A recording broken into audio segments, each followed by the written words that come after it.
Welcome to the L.O.C.S Lounge with your boy, your host, Tim Nicholas. Thank you so much for joining us as we discuss issues that are happening in our Black communities to raise cultural awareness. We are sharing our truths to encourage, nurture, heal, and inspire. We're very excited for all that's going on here at the lounge. In fact, we have a segment to the show called Shop Talk. Now, Shop Talk is an extension of the L.O.C S Lounge where our goal is to tell stories through the lens of some of the most creative, thoughtful, and knowledgeable barbers, stylists, and beauty professionals alike. As we all know, since the turn of the 19th century, beauty salons and barbershops have served as a special place among African Americans.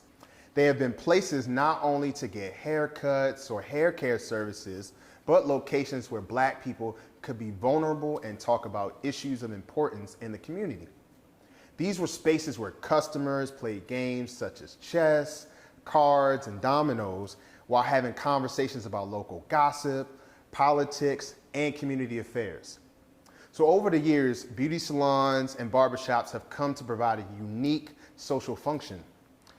Scholars often cite these sites as sanctuaries for Black people.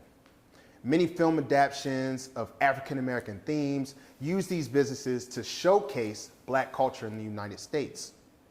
Coming to America, Malcolm X, and even Barbershop, they're examples of films used to showcase African Americans' unique relationships with barbers and beauty shops alike.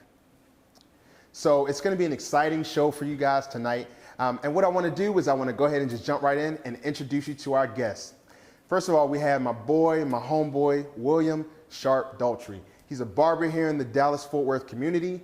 He's great at what he does. He has so many different businesses and things going on, but you'll get to talk and hear a little bit more about his evolution from being a barber into being a businessman. So without further ado, what's up, my man, Will? What's going on, man? It's good to see you. What's up, man? How you feeling? I feel like you introduced to me like Puffy. Remember back when like Puffy, Sean Puffy Combs? Like I feel like that guy right there. I mean, hey, I got to introduce the best only for the best. I appreciate what I'm saying? That, You know, much respect to you. Thank you, man. Appreciate You it. the man with the plan, though. We here for you. This guy, hey, it's always much love when we come together, man. So I really appreciate you jumping on, man. So, we're definitely going to talk a little bit about your story, your journey, and just kind of just understand how you've gone from barber to businessman and just understanding even your role into the community as well, man. Absolutely. For sure, man. Appreciate you being on. No doubt.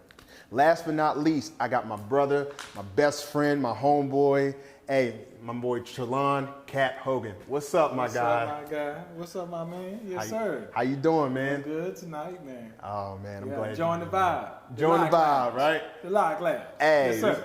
Hey, you in the lounge, baby. hey, it's a dope space, dope location, and everything that we at. We can. When you come into the lounge, you can drink it up a little bit. You can come watch a little TV, play a little pool. Hey, this is what we do.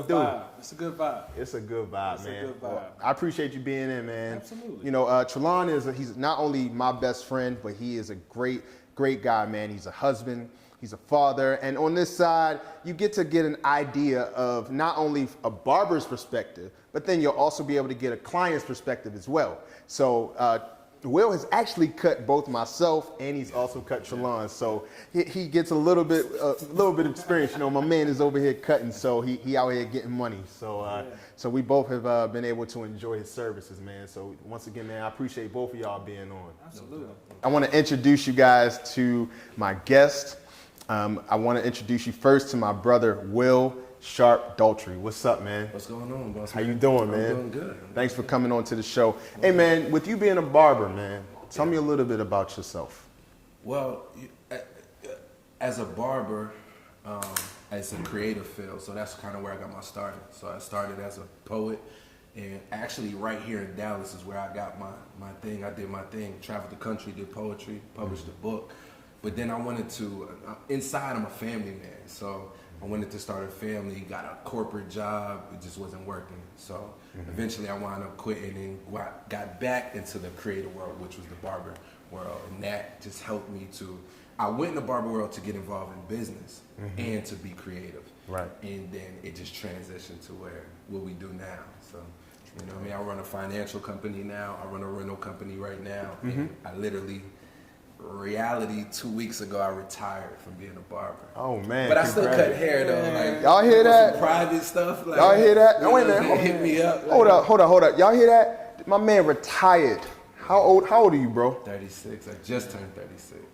Man, 36, retired from the barber world.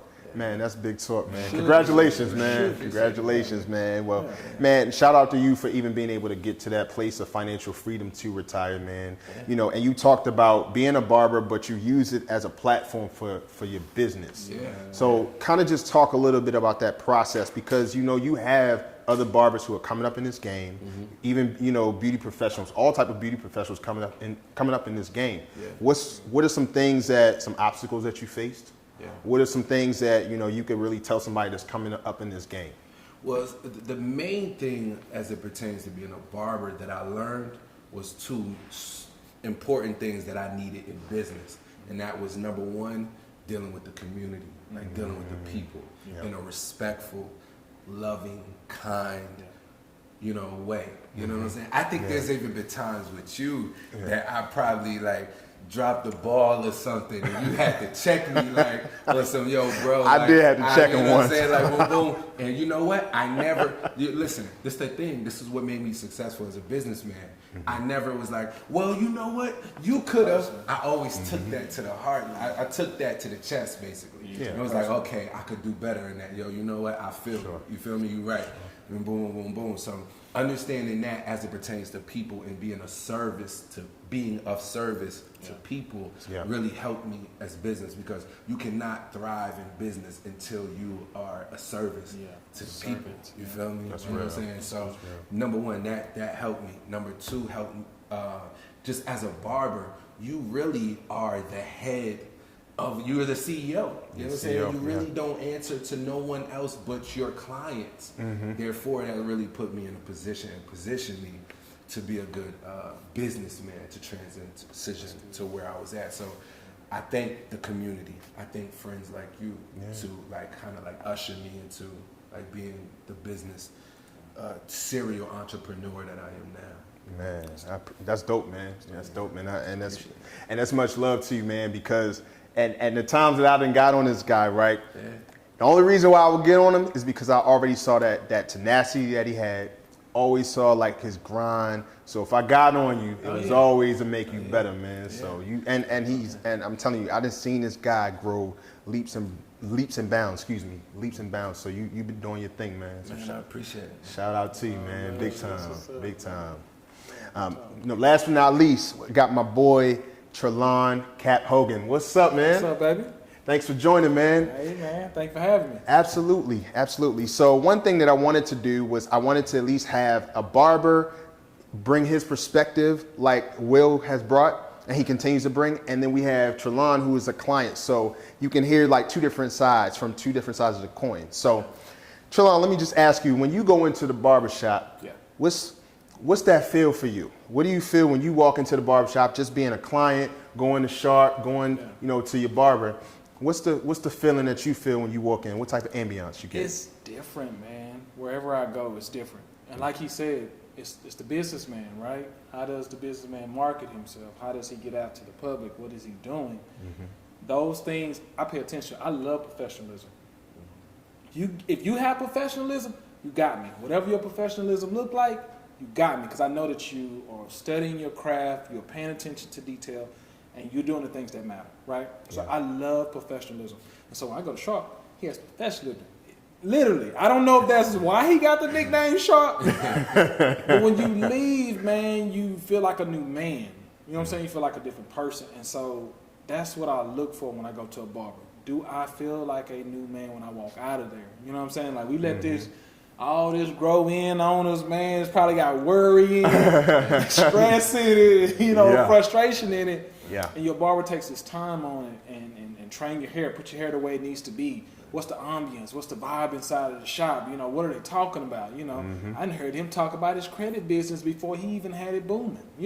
I heard his phone conversation. So all those different things, man, they play a role into what I'd like to experience as a customer when I go into a barbershop or heritage, or, whatever within that profession.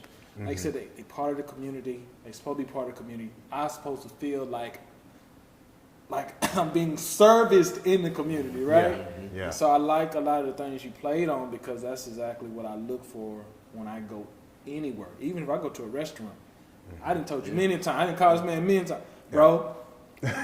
I spent too much money at this restaurant that was trash. The service was trash. It's not about the food. It's how was I treated, man? Was I treated like a human being? Was I treated like I spent my money? Yeah. Like how was I treated? And so those things important. But like I said, when I go to this guy right here, I get that. Yeah. You know what I'm saying? Absolutely. Man, do you want to unretire for some of these people, man? Real talk. Come back on Saturdays for your boy, man. But you know what? But you know what though? That's the thing in life. It's all about transition and evolving. And, Absolutely. We take that thing as a barber. The idea of taking that thing and not leaving it, but bringing it with you to the places that you're trying to go. Right. The crazy thing is, the most of the people that's in my financial company or that rent, Airbnbs from me are my clients. Yeah. So I just transitioned them into another business, and and if you are handling your business like you're supposed to, that's how it works. You know what I'm saying? Absolutely. And a couple of things that you alluded to, Trollon, just talking about the ambiance going into the barbershop. That's a huge thing, because barbers, hairstylists, beauty professionals, they're not just there servicing us when it comes to how we look aesthetically or physically, but I mean, they are our best therapists sometimes. They give us the best fashion advice. I mean, they talk through so many different parts of life. They really do walk with us through life. Yeah. So, or ground you back into stuff that's going on. Absolutely. And a lot of times you hear what they're listening to, what they're paying attention to. You know what I'm saying? Not to paint you in a box, but every time I've come to you, you know what I'm saying? He got some East Coast vibe in there. You know what I'm saying? Of course he does. This battle raps and stuff like that, right? And honestly, it actually took a toll on me, because when I left, I'm now in my car, man, like, you know what I'm saying? I like the way that sound. And so from Texas, that's where I'm from, I didn't hear a lot of that growing up, right? So I know nothing about that part of culture, but I was able to experience that, you know what I'm saying, here. So, it's, pretty much what I like to. It exposes you to something different. Something new. And for the viewers out here, so I'm from Philadelphia, Pennsylvania, so I'm Philly all day. I'm an Eagles fan, so if you have any problems living here in the DFW area, you can leave the show now. I'm just being honest with you, because you're not welcome here. Look, I got the blue one. I'm here for you. Unfortunately, just in case, I'm here for you. And I don't even understand why I even let this man onto the show, because he is from Jersey City, New Jersey. He's from 45 minutes from where I'm from, and he's a Cowboys fan. It's a problem for me, but because he's a Jersey guy. America. That's how I would make it like clear. America's team. I'm from America. I would make that very clear. Man. You know what? It's cool. They're in the best team in the division right now. We gonna catch up to them at some point, but I'm gonna keep them onto the show. So anybody who is a Cowboys fan, I'll keep them onto the show for tonight. It is what it is. Appreciate the love. Absolutely. So without further ado, we're gonna jump right in. Oh shoot! You know what? Now I gotta transition back. All right. So this is where I gotta go back. All right. All right, so we have a few things that we're going to touch on, and then we're going to have our In the Chair segment, which is similar to the hot seat. So what I'll do is I'm going to ask my fellas a few questions, and you got to give honest answers, all right? Go for it. So get ready for some heat, all right? Now, let me just let y'all guys know that I also host a podcast. It's called Live Out Loud with Tim and Jamila. My amazing co-host, Jamila Tyson, she's amazing and phenomenal, and we're going to come back for season 2 in spring 2022. But during that time, we had a section into our show called Live Out Loud. And we also had a shop talk that also featured Trollon, Will, and our friend Raymond T. Smith, who is also known as Ray the Great here in Dallas. He's an amazing barber at the famous barbershop here in Dallas. And I'm telling you, I mean, my man can cut just like this guy right here. So definitely holler at Ray. You'll see him on the show at some point. But yeah, we remember having Shop Talk, and it's a great show. And we just definitely talked about a lot of things full of facts, fun, and we just had a great time fellowship. And so tonight will definitely not disappoint when it comes to a Shop Talk Part 2, all right? Right on. So jumping right in, we're going to talk about responsibility tonight, fellas, all right? As men, as you guys being husbands, as all of us being fathers, businessmen everywhere, we have many responsibilities. The things we have to do, you know, a lot of times we pass that stuff down on generationally. Sometimes we acquire things due to our own choices. And then we have our own professions. So we have responsibilities in those things too. And lastly, we have some things that are attached to us just as being men in this society. Right. So as black men in this community, what do you feel are some of our responsibilities?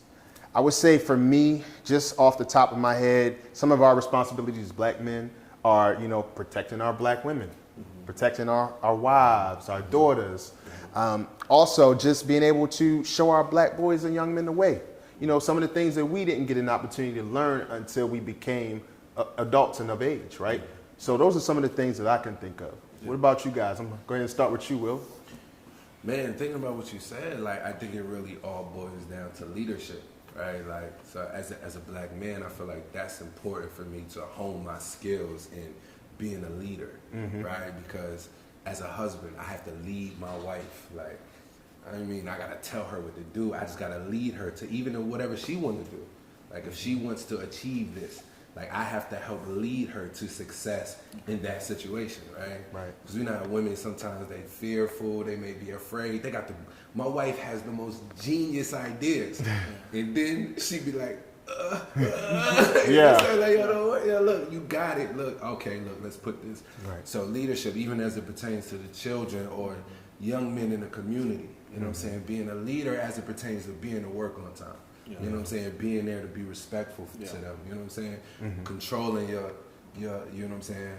Having self-control and discipline. Them seeing that is a leader. Like, so being a leader to me in all these things that are responsibility is to me like the thing that I feel responsible for the most. Right? Yeah. And when I come in a room, it's not that I feel like I am king, like I'm the king of this room, but I feel like I'm a leader in this room. And you know what I mean? I look highly to both of you guys. I've always had. But still, at the end of the day, I feel the responsibility to be a leader. So if you start tripping, to be like, yo, same. I don't really think that's what you should do, you know what I'm saying, right now. Or, and sometimes just having the courage to do that is being a leader. So, you know, to me, it all boils down to leadership. That's dope, man. That's dope. Right on, man. Yeah, I like that, man. I like that. And definitely have to talk about leadership and being able to understand, as men, we have to be leaders. Leaders in our home, leaders on our jobs, leaders in our communities. And that's important, man. And we got to be able to show an example because we're lacking that type of example and that type of leadership. Oh, yeah. You know, so I think that's a huge point, man. Huge point. Yeah. How about you, Trollon? I would agree. My word for it is still in the question. It's responsible, man. We have to. You know, keep it simple, man. Right. If you can do the minimum, being responsible. Just be responsible. You know, like. Yeah. I mean, look. Okay, so you know, in my introduction, what would be in my introduction is, you know, me and my wife, we do church ministry and stuff. So you know, we're strong in our faith, strong in our belief system, and everything else. And a lot of what our word teaches us is the same things that are practical to everyone else in the world as well. So being responsible. Like, I know when I was younger, even if it wasn't me, it was just people that was around me that was young stuff, the irresponsible things that they were doing. Right. You know what I'm saying? And so let's not have all these stressed out baby mamas and girls and women all over the world. Right. It's not being responsible. You're not taking care of your responsibility, right? We're not taking care of that woman. We're not taking care of that child. We've been irresponsible, you know? And so we have to be responsible for whatever situation we create. Let me say it like that. So whatever situation you create, it's your responsibility to be responsible to make sure you take care of it. Like you said, your leadership comes into the nurturing. What are you doing to make sure that it functions the way it's supposed to function?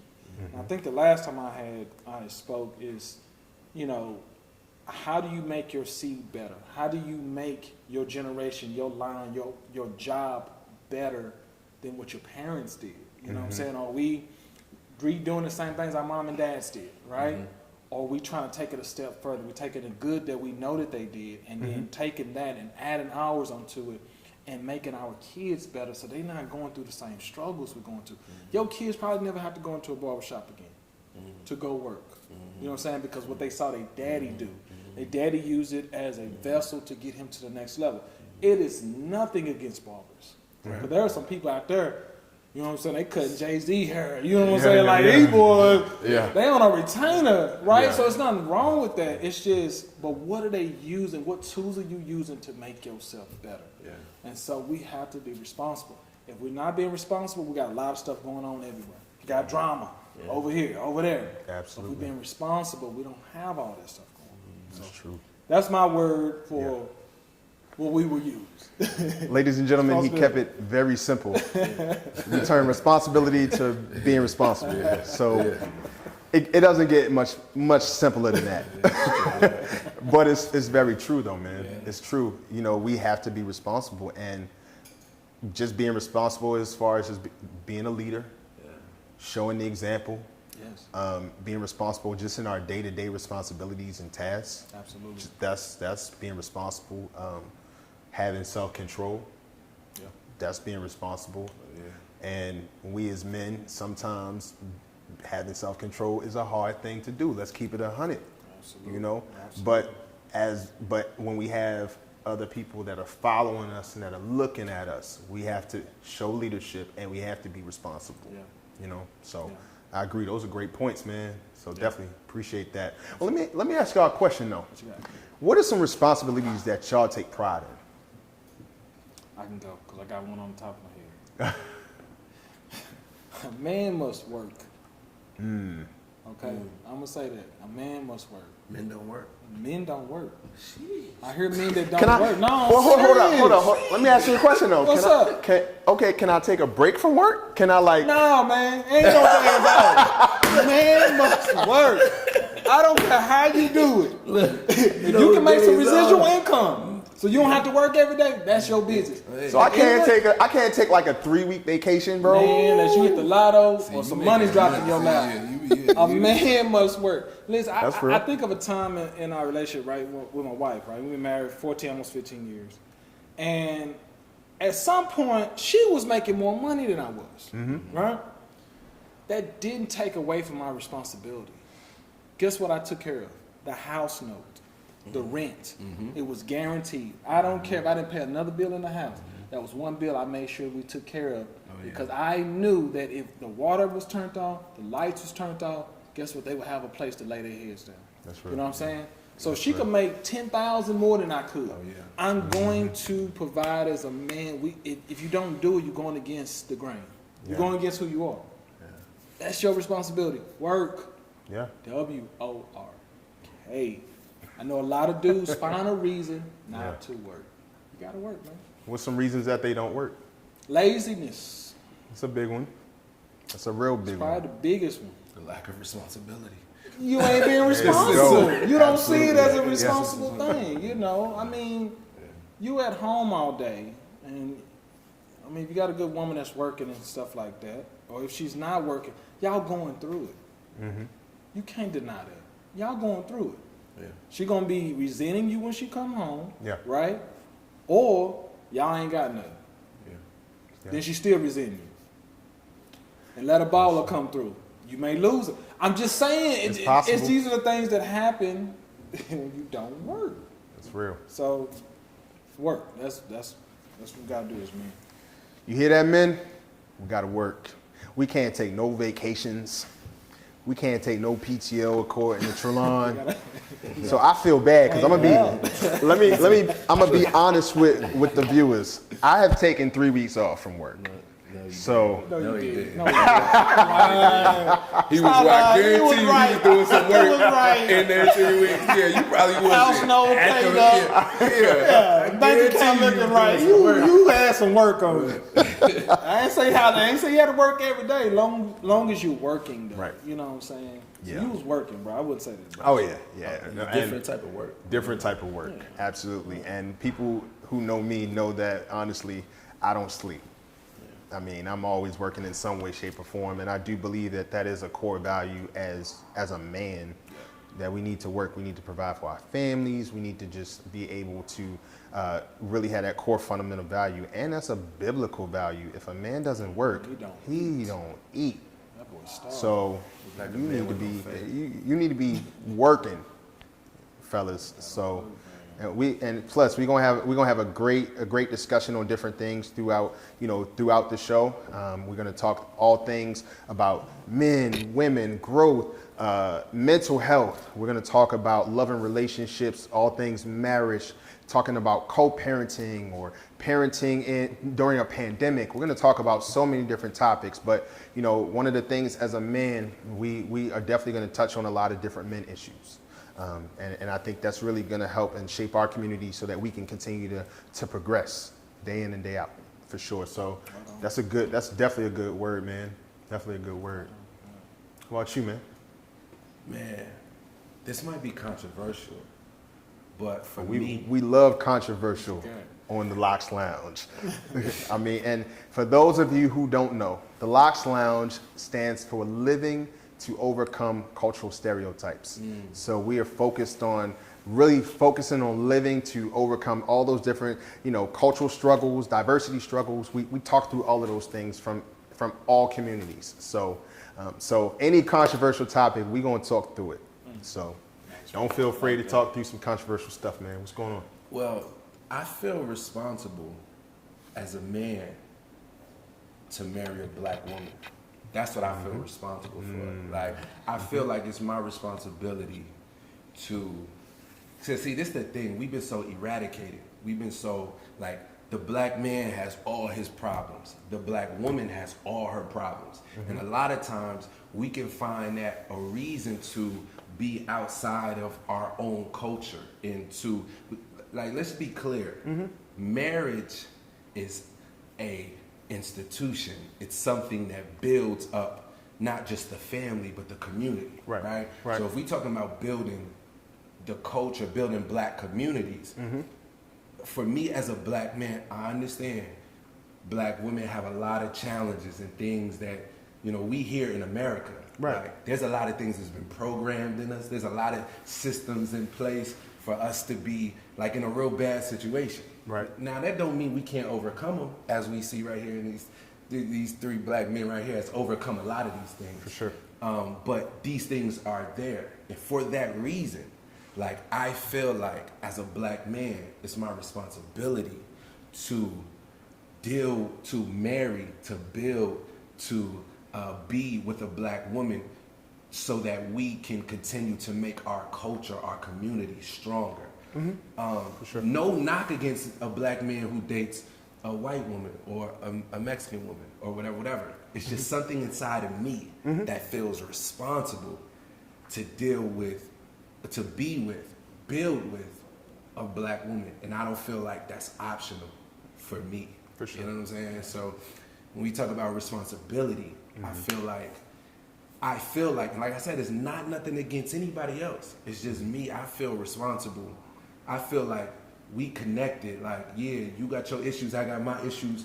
I want to be here for you. Like, I want you to understand what I'm feeling when I come home and I feel like somebody was this way. I want you to really feel that. And I want to feel that for you. Like, For sure. because I don't think nobody else will understand that. Like I am.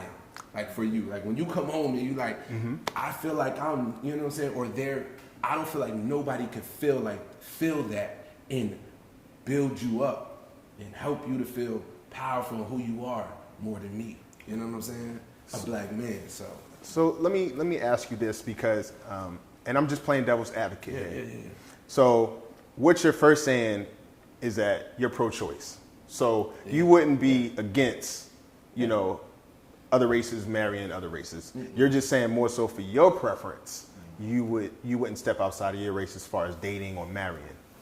Yeah, I so much feel that it's a responsibility. A responsibility. Like Right. we've been here, we were brought here. It was boom, boom. I feel, and we ain't in the best shape of, you know what I'm saying. Like black people still trying to fight to get rights that, you know what I'm saying, other people have. You know what I'm saying? Absolutely. And we've been here because of that. You know, everything that the black woman goes through, I just feel responsible in being like I feel responsible to marry a black woman and have black children and teach black culture. You know what I'm saying? Just like I feel that same way about Mexicans. Like I feel like I don't see nothing wrong with them marrying and staying inside their culture. I don't think that's like, oh, we don't like white people or we don't like black people. I just feel like they have a sense of culture and they want to continue to build on that. And you know what I'm saying? And I feel like that's dope. Well, we could say that about every culture. If we were being honest, we could say that about every culture. White, Asian, absolutely. whites, Asian, every culture would feel comfortable building together because that's their natural. Absolutely.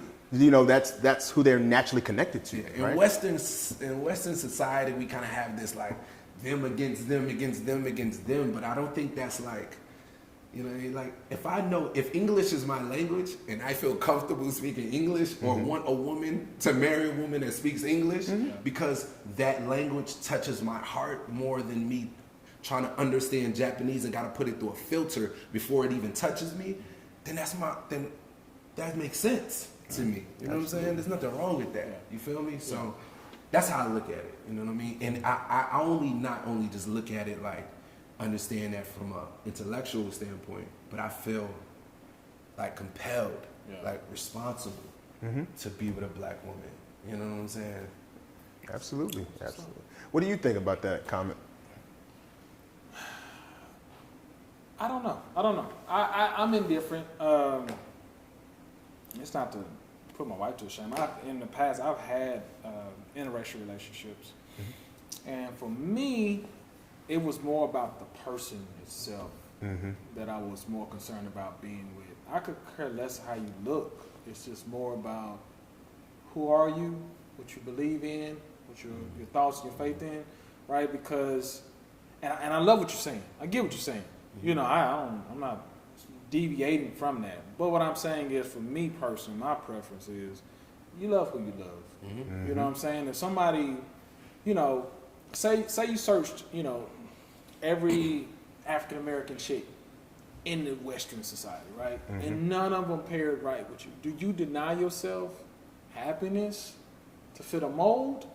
Or do you find that person that's really caring about you, loving you, want to make sure that you're doing good in life? That's the person you pursue. And she just happened not to look like you.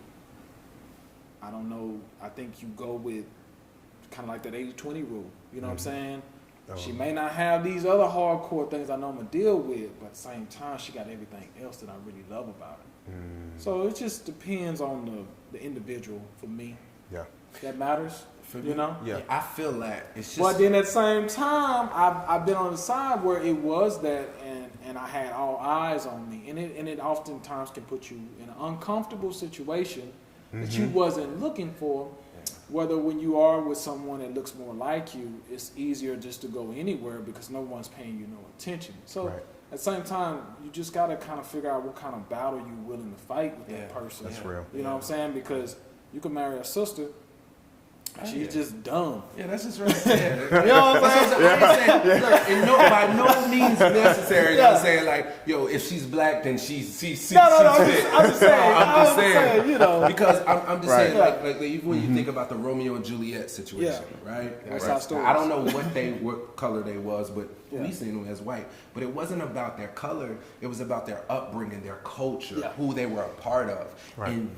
And for me, it's not even necessarily just about the color, although to me the black woman is the most beautiful woman in the world.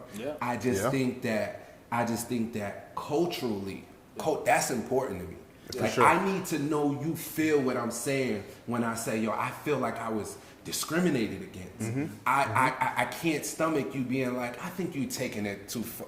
Like if a black woman says that to me, I can be like, you know what I'm saying? I'll try. But if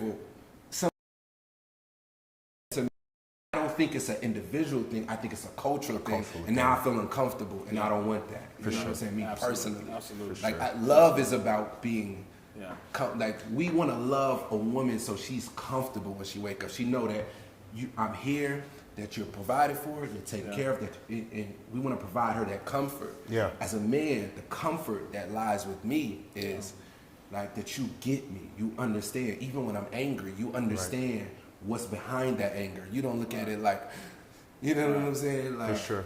I don't get that because that's not my culture. You know what I mean? So, Absolutely. And both of those are great takes. There's no right or wrong answer, right? There's definitely no right or wrong answer. And the thing about it is that that's choice. That's your choice. Absolutely. That's your preference, you know? And you've been able to experience, you know, those situations to say that have molded you and shaped you into the decisions that you've made to marry black women. And just to piggyback on, you know, onto that question or onto that comment, you know, for me as a black man, I have, you know, just from my upbringing, I've gone to all black schools. I've gone to all schools where it's been like more predominantly white schools. I've been to, you know, I went to an HBCU. And I've had that experience to be able to grow up, you know, being in a melting pot in those different situations. And for me, I would say that being in those different melting pots and how they've shaped me into the man that I am today, from my love life perspective, I know that for me, I can only marry a black woman. And that's just based on previous experiences that I've had. There's nothing wrong with any woman from any other race. But I just know for me, as a preference to be able to be my best self, and if I'm as my best self in this relationship, I need to be able to relate to someone who has dealt with some of the same struggles, some of the same cultural things that I have been through. And even being able to step outside of my race and date, you know, women outside of my race. And to know that I've been able to try those situations and say, okay, I've tried, they've cared for me in this particular way, but we haven't been able to connect on ways that are important and deemed important for me. So everyone has their preference. I'm very pro-choice. When I walk past an interracial couple, I think it's a beautiful thing. I think this is great to see. I believe love is love, however that looks for a man and a woman. But I also want to tack on this one thing about, you know, in marrying in the black community. I do think that it is very crucial for us to marry into black culture more, because a lot of times what we've seen the black family split up. And it's weakened us as a culture in a lot of ways. So it is beneficial to see us staying together, us marrying together, us having children together, us building businesses together, us doing a lot of things together. I think just like where you see in Caucasian culture, where you see in Asian culture, Hispanic culture, you do see a lot of them sticking together, and that's great, building business together. And we are the only race to where we kill each other the most. We're the race where it's a lot of black on black crime. So there's a lot of responsibility. Eradicating. So it's a lot of irresponsibility as a people on ourselves that we also have to take responsibility for as well. So we can't always blame the white man for our problems and our struggles. We do have to take some responsibility for ourselves as well. So, we have to look at all angles when it comes to that. But I do believe we need to strengthen the black family.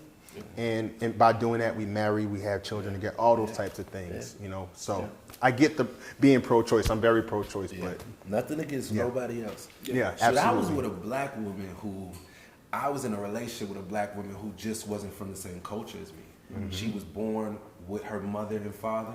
She never dealt with the electricity being out, never had to, you know what I mean? Like, she was from a completely different culture of lifestyle and weight than I was. Always had a house, you know what I mean? For sure. And those differences, you know, was something that, you know what I mean? Like, there was times where, you know, there was fires that she couldn't put out because she didn't understand them. She actually wanted to run away from the fire. You know what I'm saying? Absolutely. So the little things like that is important, and it ain't about the necessarily just the color.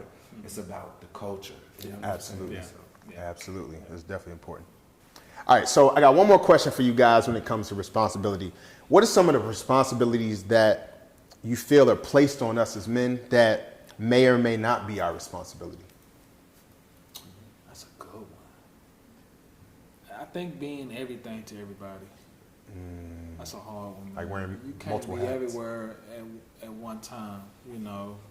So I mentioned work earlier, right? So you could be a person that's a workaholic and you're not paying no attention to your family. And so that's a hard flex to know your balances and how you can adjust to both, because all work and no attention, they gonna go. Right. And no work and all attention, y'all gonna go. Right. So I think trying to be everything to everybody at one time is an unreasonable responsibility. And it may be something we put on ourselves. I know I do a lot. I'm trying to be friend, brother, cousin, mother. I ain't no mother, but I'm trying to be everybody and everything to people, you know, because I love them. But sometimes it's not realistic because I forget about myself. Absolutely. So thanks. Yeah. What about you? It's just being perfect, man. I feel like, you know, we as black men lead the world in sports and, you know, a lot of abilities, and a lot of times we get this unreasonable expectation on us to be always, you know, strong, always sound, always perfect, you know what I mean? And I feel like as we transition and getting out of the hole that we once were in as black men, being castrated and separated from the limb, we even put ourselves on how, like, we could do anything. I could do anything. You ain't gonna take nothing from me. Right. And then, you know, we kind of create this air of you gotta be everything, and you know what I'm saying. And sometimes it's a little too heavy. You know what I mean? And sometimes we even expect that from each other too much. Like, I expect you to be perfect.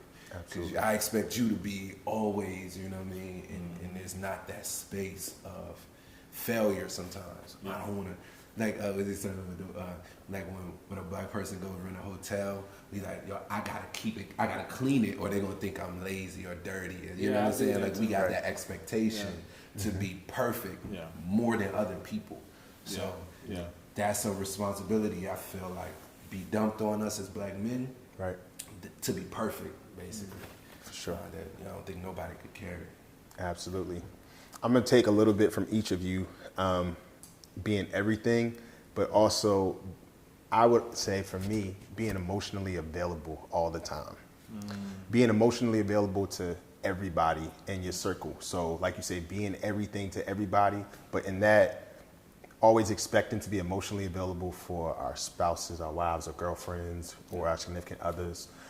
Being emotionally available for our children. Being emotionally available for our bosses, for our employees, all those types of people. It's very difficult to be emotionally available as people are pouring out of you, but then you're not getting poured back into. Yeah. So it's very difficult to be emotionally available all the time. Yeah. So for me, I have to always remember just some things as far as remembering self-care, to take care of myself, to focus on what I need so that I can be emotionally available, I can be physically available, spiritually available for everybody for the most part. So really having to replenish myself, because I can't expect to be replenished by anybody for that matter. That's true. So, That's true. I got one more to add. So we have that aggressive side of unexpected responsibility as well, but also to fail. I feel a lot of time, and I can go with you on this, you know, being an African American male, sometimes I have to prove myself. You know what I'm saying? Like you said, do the extra. It's for no reason, which is nothing wrong with it. To be quite honest, let's be real. There's really nothing wrong with doing the extra, but I am expected to do the extra, or I would look criminal. Absolutely. You know, let me come into work late. I knew it. Yeah. I knew it. It's like a stereotype. I knew it. It's a stereotype. And so I'm jaded, and it's like I can't make a mistake now. Absolutely. Because I'm expected to fail, but then I have to put on all this stuff to make it seem like I'm everything to everybody. So I don't have to carry the weight of being a failure. Is a black stereotype that we're always late? Is that a stereotype that you heard? I was late today. We be late.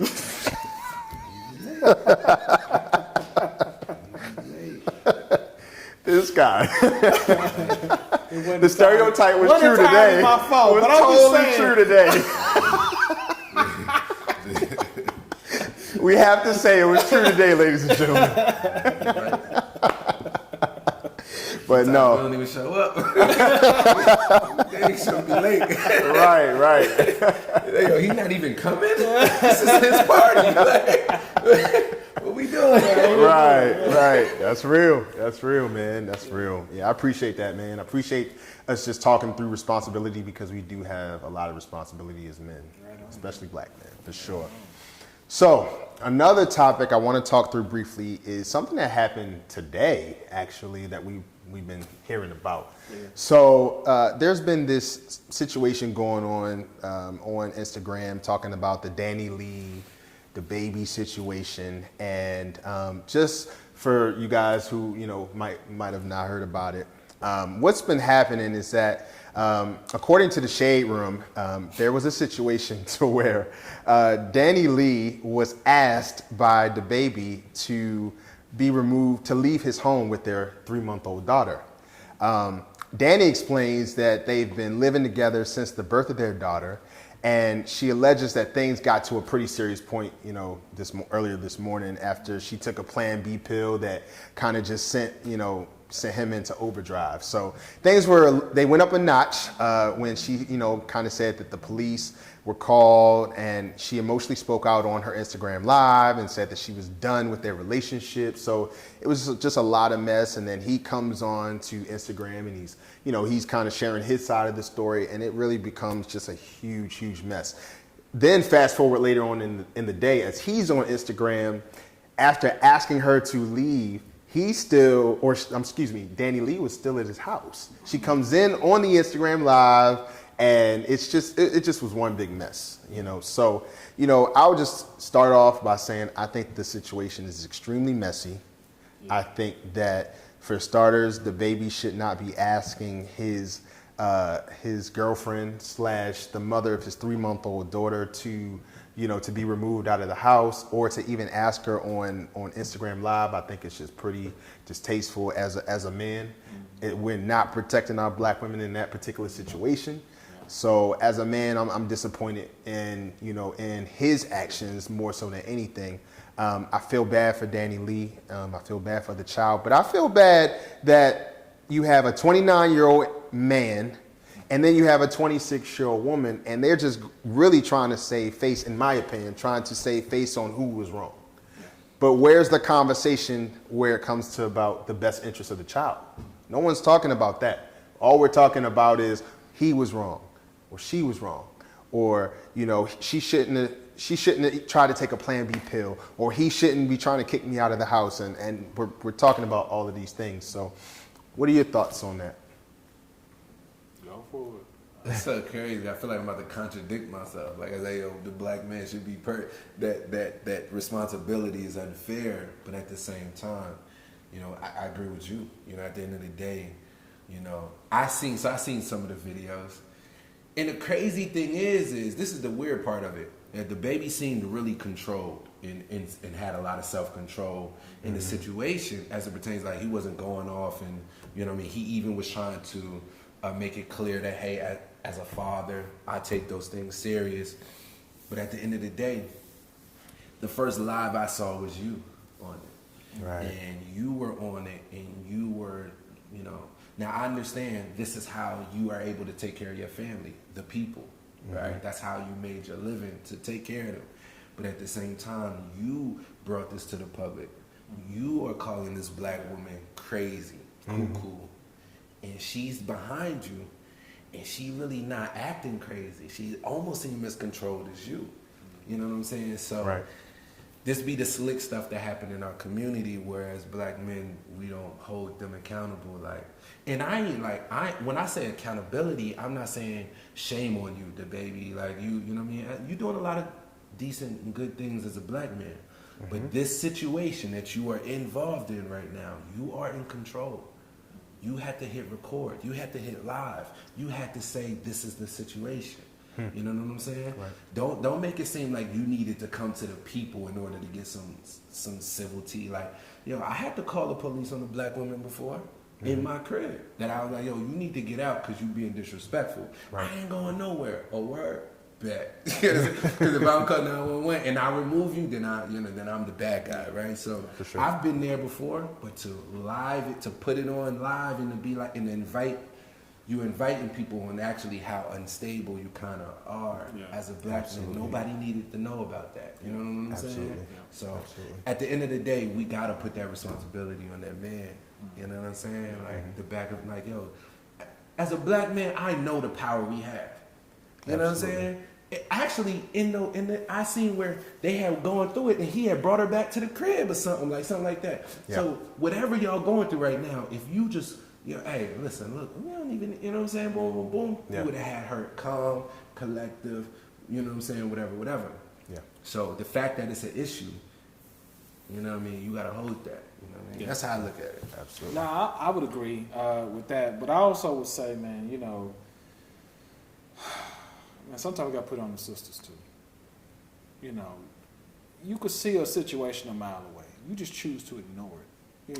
And just to add on to that, Yeah. just to let the viewers know, Danny Lee actually came out and said that she knew the warning signs from his previous relationship, and she chose to ignore the warning signs. So it kind of alludes to what you were saying, that from the aspect that this situation, I believe that she's not the most at fault in this situation. I don't believe that. However, sometimes we do ignore the red flags in relationships. Right on out, and so and that's something that, because maybe there's not a lot of men in the house to show a girl how a woman should be treated by a man, is probably at fault with this. We can't always bring everything to the totality of society, right? So at some point, you got to make better decisions. Yeah. Like, what is your end game? What is your goal? What are you trying to achieve? Like, if this man is treating you like the dirt he say he's treating you like, why are you still there? You could do better. You could have better. You can have somebody actually care and love for you. He may not have as much money as him, Right. but that don't mean nothing.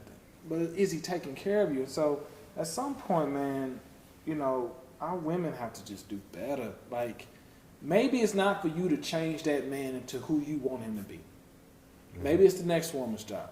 But then there's someone for you to have that, because women, they tend to want to help us men be better men. Absolutely. And so at some point, we got to figure out, hey, this is not a good situation for me. I don't like how I feel.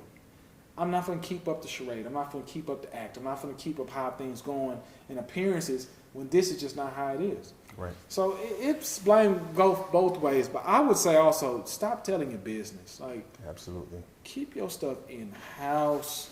Talk it amongst yourselves. Figure it out. Close people that you know that can help you. But all this social media telling your business is not a good thing. I ain't even part of it. I feel you. Yeah. That's a good point, man. That's a good point. Yeah.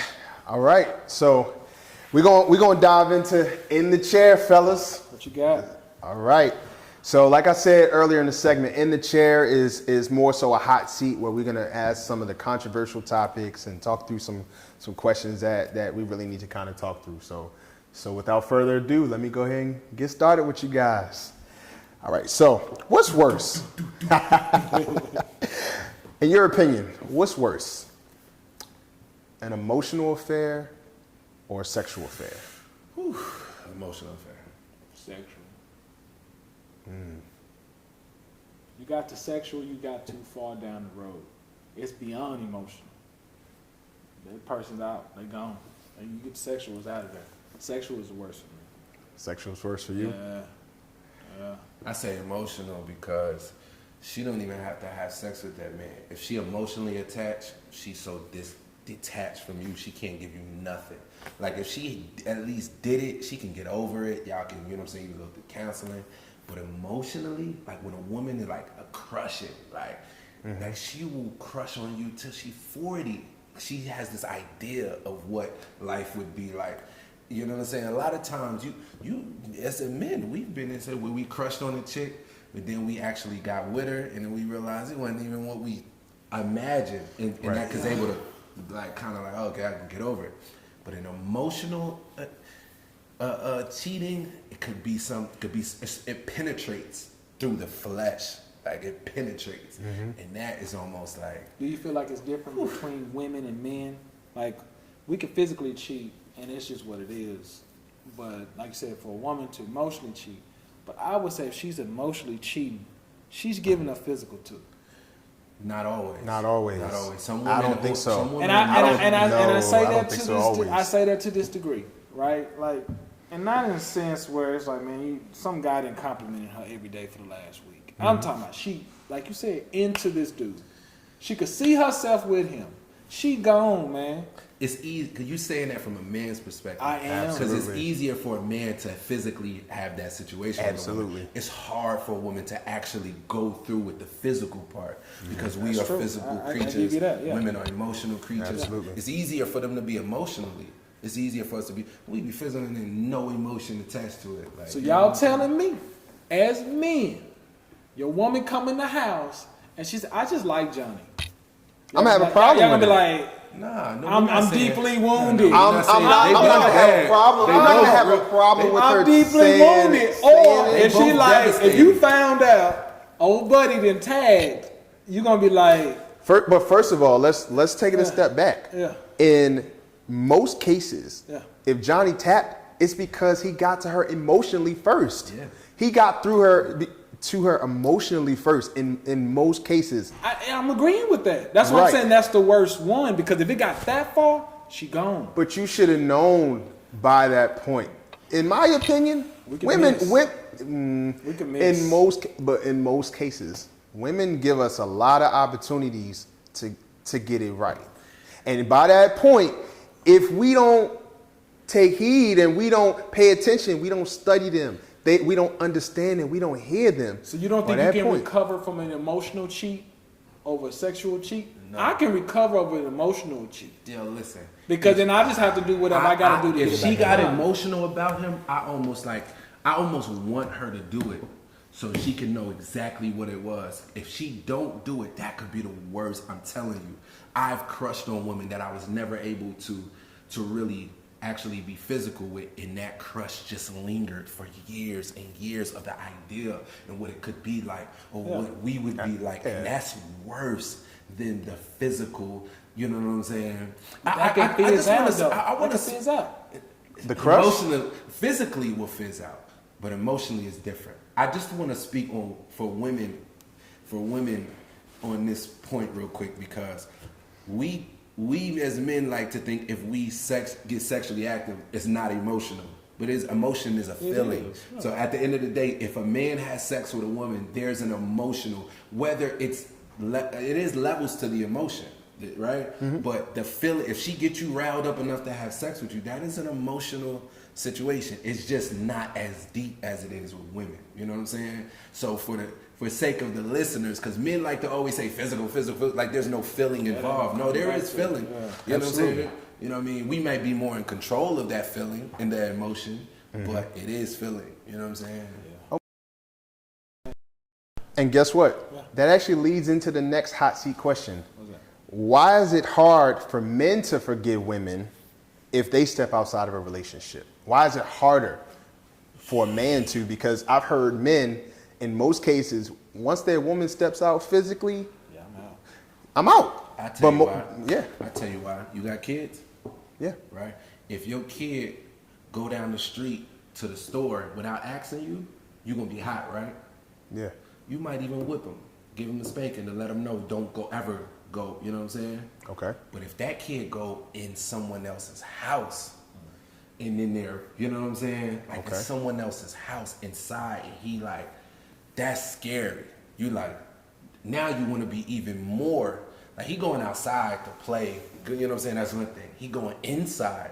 And I think for a man and a woman, that's how it is. A man gotta go inside a woman. Okay. He inside her, in the depths of her. Like, a man don't go. I ain't gonna front. You got me confused. What's up? I'm just saying. a man looks at it like, yo, you allow some man to come inside of you. Like, you opened up and said, come in me. Like, right. that is, I think for men, we but consider that. I don't know for a woman, because I'm not a woman. But a woman would I say just a woman would say it would hurt just as equally. I believe so. They would say it would hurt just as equally because it's the same level of commitment that they're sharing with us just as much as we're sharing with them. So, but for us, we take it harder. I believe we take it harder because I would say in today's culture and probably in any culture, any time of culture, they've expected us to kind of do that. Like, not saying that, we get married and, he's going to cheat. But what I'm saying is that they have experienced that way more times than we've experienced them cheating. So it's almost a shock to our entire system when that happens to us. Yeah.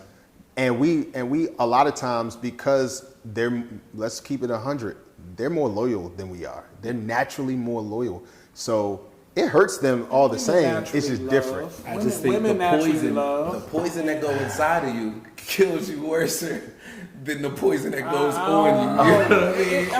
It's a I think that's standard. how men. I think it is a double standard. It's a double standard. It's a double standard. I think it is. But we got other double Absolutely, standards that we 100%. deal with too. So this double standard, I don't joke with. That one is taboo to me, man. Yeah. Like, and I ain't trying to say women are property, right? But we treat anything that's in our possession like property, right? We covet it, we love it, we take care of it, we do good things for it, right? And so if another man steals your property, you feel violated. And so that's what happens when our women go out there and do stuff like that. We feel violated, like somebody, you should just, if you've never been violated, I don't know how to explain that feeling to you, but that is a feeling that I do not like. Yeah, of course. But I'm just saying. But why do men feel? It's just as equally as wrong. Strongly? It's just easy as wrong. But how come men feel more I'm strongly telling you, than it is? I just feel violated. Like somebody didn't ran up in my house, man. Ran up in my house. I think men look at it like that. Men look at it like, you let the poison inside you. That's like, you know what I mean? And it's not right. I think it's a double. It's a double standard. I think it's Absolutely. a complete double standard. I think the man is more wrong than a woman. You know what I'm saying? Okay. Because he is supposed to be a leader. He's supposed to be strong. Like, you know what I'm saying? At the end of the day, with the Adam and Eve thing, it wasn't Eve the one that was wrong. It was Adam that was wrong, because Adam was the leader. He should have been like, hey, yo, look, no, put that down. I'm going to get down and pray for you right now so that hopefully we can get this thing settled. You bugging. You know what I'm saying? Not be like, oh, you eating apples? Well, then I'm going to go eat apples too. That's like you being a follower to the woman who came after you. Like, that's, to me, you held more responsible than a woman. I'm just saying, in the concept, men look at it like you let somebody infiltrate. And they don't look at it like that because nothing. You know what I'm saying? It don't go like that with a man. With a man, you know what I'm saying? Absolutely. Yeah. Men feel like he dipping his finger and stuff and tasting it. That's how men look at it.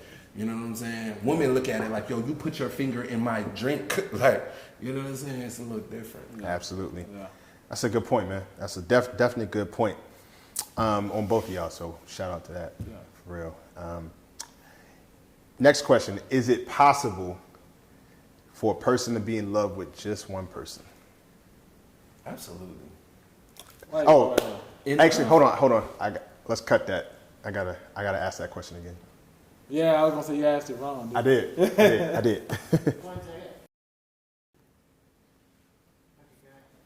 All right. Appreciate y'all on that question. All right. So the next question is it possible for a person to be in love with more than one person? I think it should be impossible. To have love, and even talking, even biblically sound, a man's supposed to love his wife. That's his thing to do. He don't naturally love, so he has to make a choice to. So if we love it more than one person, man, we will have to expect that our attention is being divided. It's no way you can feed both. You know, it means somebody else is getting a phone call, or somebody else getting some other part of your time, your money, or whatever they're getting. So you're feeding into both. And if both parties don't know about it, then I don't think you should be able to get that done and accomplish it. To be in love with both of them. With two people, you can't do it. You got to turn it off of one. Yeah. Okay. You know what I'm saying? That Where makes sense. someone maybe want love, you got to make a decision. Well, I want to give this person more love than the next, and so you back and forth. Your resources are stretched. Your time is stretched. Your emotions are stretched. Right. So it's not healthy to try to do that. You put yourself in so much. But we're not talking about relationship with multiple people. I'm talking about just the In feeling love. of love. Feeling of love. Of being in love with more but than that one takes person. you can't love don't grow unless you give it, right? You have to give it water, you have to give it sun, just like a seed. If you're not feeding it, it's not growing. So you just saying I like that person, I have a strong feeling for that person, right? But if you're spending that committed time with them, yeah, you could see why you love them. You could see why they care for you. You can see why if you do this and that, they just wiping the gravy out the corner of your mouth. 'Cause they, you know what I'm saying? They're paying attention to you. But that's because you're feeding that seed. But if we're not feeding it, I don't see that it'd be possible to love two people at the same time. To be in love with two. Be in love with two. I agree. I think it's impossible. Yeah. I would even argue you're not in love with neither one of them. You know what I'm saying? Yeah. You may feel like you in love with both of them, but if you feel like, hey, I think I'm in love, you're not in love with neither one of them because the concept and the idea of being in love is all in with a person. Like they consume, you are living to, of course, individually evolve, but also to, partner and evolve with that individual. And trying to do that with two, people, we are all special individually in our own rights. So to try to be in love, trying to evolve and grow and build with two completely different worlds and individuals is you having fun. And you feeling these feelings and it's good. But you're not in love with either one of them. I would argue. Okay. Yeah. It's real. I like that. But we hear that on women's side a lot more than men. They're in love with two different men. You need to make a decision. That's all the that decision's comes. already That's all that made. comes It's down. been made. Both guys need to leave. It's probably one that you know that you really can't really get, and that's why you stuck between the two. That's really what that sounds like. But the fact that you trying to duplicate something that you're not getting in there shows that you ain't even in love, because that in love has to be reciprocated. I don't believe you could be in love with someone who's not in love with you back. That's what I believe. You know what I'm saying? That's real. That's my opinion. So if you saying you in love with two different men, then Can't do it, man. real. You just can't do it. or two women, like I would just put that on women. Men be feeling like that too. Like I'm in love with her and I'm in love with her and I don't know who to choose. Nah, you having fun with both of them. You know what I'm saying? And eventually they're gonna make the choice for you. Yeah. Absolutely. Absolutely. All right. Real quick. What is your love language, Trollon? Go. Is help a love language? Help. Yes. Acts of service. Acts Acts of of service. There service. we go. Thank you for cleaning that up for me. That's the one I like the most. Did you read the book? All right, we're going to cut that. I I'm going to did. ask him again so he can get it. Yeah. All right. All right. All right, go for it. All right. What's your love language, Trollon? Go. Acts of service. I like that. That's the one. All right. I adore the most. Like All right. when someone can fix or help a need without me asking, that one is a good one. You know, like if I'm having a tough day and dinner's cooked, I ain't saying I need that. I'm just giving you an example. Dinner's cooked. I wasn't expecting dinner to be cooked. I wasn't looking for. I probably was saying let's go out to eat. But someone, my wife, took the time to make me that blesses my day. Like whatever I was dealing with, it goes away. And so I like that. That's real. That's real. How about you? Go. Yeah, mine's is gift giving. You know what I mean?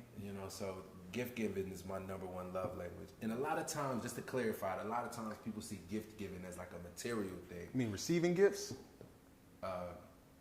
Gift giving, receiving gifts, either or, because it's the way I communicate my love. Okay. So my wife asked me the other day, I went to the store, she asked me for some leggings and a t-shirt. And I brought her 3 different leggings and 3 different t-shirts. That's my way of, but even if she didn't ask me, when I'm going somewhere and I'm always bringing her something back, it's my way of letting her know that I'm always thinking about you. you're with me. All right, I love you. let's cut this real quick. All right, so what you're doing is you're telling me her love language. That's hers, right? No, that's not her love language. Oh, it is? Yeah. Her love language is acts of service. Okay. That's her number. So you like giving gifts, right? Yeah, so I'm always giving her gifts, but in that time where she asked me for something, Yeah. But overdid it. giving gifts is not a love language. Receiving gifts is a love language. Well, it's the same. It's the same. So just like acts of service. All right, so okay. if his love language is acts of service, Yeah. then him doing acts of service to his wife is his way of expressing her love. If she's doing acts of service to him, that's his way of him thinking that she loves him. That's the way he receives that as But love. Chantel gives That me makes gifts sense. because she likes to receive gifts. Okay. All right. Yeah. I don't do that. All right. I just had never heard it Yeah. worded that way. So, okay. All right. But it's the same way. So when she brings me a gift, I be like, I feel loved. Like I feel like, dag, like you was thinking of. When she don't bring me a gift, I feel like unloved. I ain't gonna lie. I be like, helped you out all week long. You know what? Yeah. You know, like I ain't get it. You got something. You look nice. You ain't give me nothing. Like, you know, I was like thinking, was you with somebody else or something? You know what I mean? Like, but I have to, you know, that's my love language. I have to understand she operates in a different way. She gonna come home and make sure the bathroom, the bed is made up. That's her way of showing of her loving me. You know what I'm saying? That's or if I do that for her, if I go wash the car, she like, that's dope. She's ready to do whatever. Yeah. What? And detail it. Say like, absolutely. You all your dreams coming true at night. That's dope, man. That's mad dope. So acts of service and giving and receiving gifts. Okay. Gift giving. I would say for me is physical touch. And a lot of times when you talk about physical touch, you think about, you know, the sexual aspect of it. That's only one side of it. That's only one side of the coin. Like for me, it's the being able to be on the couch and we watching a movie and, you know, we snuggled up on the couch, we kicking it, you know, just or putting your head on my shoulder, you know, if we, you know, outside or something like that. It's just some of the basic things or holding hands or something like that. Those things are crucial for me because I feel that closeness and that oneness with you, you know, so physical touch for me is definitely number one. Yeah, I like the back of my head stroke too. Yeah, man. That's my number two. It's physical touch. Man, I get in the car, she put her hand just on the back back of my neck. head. I just feel man, like it's a world. good feeling. It's a good feeling. It's a good feeling, man. So if y'all hear that, we love to have the back of our head stroke, just so y'all know. Let me ask you this. What's up? Did your love language your primary? Did it ever change? Has it always been the same? Absolutely. It's changed. It has evolved throughout the years. So primarily it's always been physical touch, but as I've gotten older and I've been successful in different aspects, my main love language outside of physical touch is words of affirmation. I need that woman to speak life into me, to be able to encourage me, because I feel like I'm always doing a lot of things by myself. So for her to come in, I don't need you to make a lot of money. I don't need you to, you know, actually be flipping on poles and all that. Like, if anything, I need you to, you know, be balanced, and I need you to be and to affirm me as a man, as a black man. You know, my place in your life, and that just empowers me to go harder more and more. That's good. Absolutely. All right, so I gotta ask this: Cardi B or Meg Thee Stallion? Who's better for y'all? Neither one. I'm disgusted by both of them. Disgusted by both of them? If it's the hot seat, you gotta choose. Cardi from New York, so I understand her a little more. So absolutely, I would say Cardi too. I'm a Cardi. And fan. I ain't like, but physically, I don't know what. Man, I'm thinking I'm gonna get myself in trouble over here. Yeah, no, I wouldn't say that at all. What's going on? I You watched. tried I to think get me. I watched. Yeah, you trying to get me. I was watching. She was doing like a American Idol type of show. I like her sense of humor. Cardi B. Yeah. I like how she funny. Like, she had me laughing the whole time. So. But I don't know. I don't know Meg Thee Stallion. I know she doing Popeyes. If that's the options, god dang. I mean, her sauce is good at Popeyes. The sauce do look good. Meg Thee Meg Thee Stallion. Stallion. She got a sauce at Popeyes? Yeah, I never forgot knew the that. name of it, but yeah, she out there promoting the Promoting sauce. chicken. Hey, They both. hey, They both. Popeyes send me is into hey deep Popeyes is depression. on point though, man. So Popeyes is better than Bojangles in my Said opinion. the same Just thing keep about me up. MC Hammer when he Never was been to doing Bojangles. popcorn chicken. MC Hammer and popcorn chicken. That don't even sound good in the right sentence. Goodness gracious. Take it back to MC Hammer. Ladies and gentlemen, we got an old Texan here, and he's like Old 36. Texan, man, 37. What in the world? 37, excuse me. It's the craziest thing. All right, last question. What is one deal breaker that you have in your relationships? What is that one thing that you just say, I can't do? Bad hygiene. Okay. I like that question. You know, I would say bad hygiene. too. Bad hygiene. A bad yuck mouth. A yuck mouth. Ugh. Ugh. A yuck mouth, throw it out the game, man. Hammer toes for me. Hammer toes. Hammer toes. Oh, Have you ever This is seen like her hammer feet? thumbs? Like her feet, yeah. Like I'm a feet guy. if you, yes. Oh my god. I'm a feet guy all the way. The first thing I look You got at on a nice feet. woman is her smile. The second thing is them always feet. is Feet always on her the wall. toes. I'm a feet guy. Yeah, my wife got both of those. Yeah. I never really even. Yeah, you can't have I no don't even knuckles. care. I don't care. You don't care about them feet? No. I don't. If she hasn't gone to the nail spa, I saw and thighs she, for me. huh? Saw thighs. saying. That's it. Like if the thighs. Don't match. I don't care nothing about them feet. Hey, we all got our weird things, right? Yeah. I feel that. So, in closing, just want to tell you guys that, I really appreciate you guys coming on. It's just been a great show, great episode that we've had tonight. So, one thing that we did through Live Out Loud was talk through, how we're going to live out loud in our faith, right? Mm-hmm. So, in order to combat some of the cultural stereotypes that we have, how would you want to live culturally different and show that we're strong as a unit as far as our, trying to debunk some of these stereotypes? How do you do that in your faith, with your family? How you plan on doing that throughout this week? Me just giving it up, man. Just, hey, yo, look, whatever information I got, whatever help I can have, I can give to, to the community, to my family. That's my thing, man. Like, yo, look, sometimes we, I don't even want to just say it's black men, but just people who get a hold of something that's golden, that means something. We kind of want to, like, don't want to, we want to, definitely in our community. Don't want to You know what I'm saying? Yeah, So, don't share recipes and secrets. the way I want to, live out loud is just, hey, ask me, whatever. If I know it, I'm gonna give it to you. Yeah. And I'm gonna give you like the hurdles and the this and that things I've learned. Mm-hmm. You know what I mean? You're gonna have to hang up on me. Like, Absolutely. literally. Like, I ain't gonna rush you off the phone. Yeah. Like, you're gonna have to be like, okay, bet, man. I'm gonna take all that. I got it, man. Appreciate it. You know what I'm saying? I'm gonna be like, no doubt. Yo, hit me up if you got any more questions. For sure. So that's how I want to lead and change, not change the culture, because that's, we've gotten that from our community, from a lot of strong black men that's just willing to give up the game. Yeah. I want to continue with that. You know what I'm saying? Sure. Okay. Yeah. What about you, Shalon? For me, continuing my faith, of course, but to continue to promote love, man. Like, that's why I say I don't care who you are.